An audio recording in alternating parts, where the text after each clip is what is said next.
Warahmatullahi wabarakatuh. Nama saya Asfar daripada Kuala Selangor.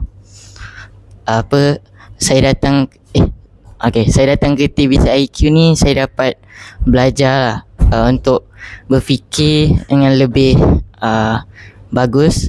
Lepas tu saya dapat belajar untuk buat nota dengan lebih ringkas dengan kegunaan KKS, kata kunci tu. Memudahkan saya untuk mahamkan nota yang saya buat. Sebelum ni saya belajar kalau cikgu suruh buat nota, baru saya buat nota, itu pun salin bulat-bulat. Nak ringkaskan pun sikit-sikit je.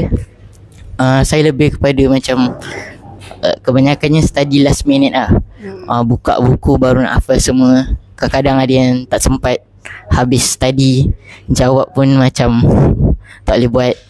Lepas tu bila saya masuk bengkel ni, saya rasa macam lebih mudah untuk belajar.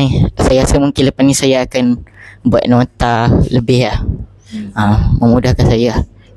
Okey, itu saja. Okey, terima kasih Asfar. Asfar boleh pilih mana-mana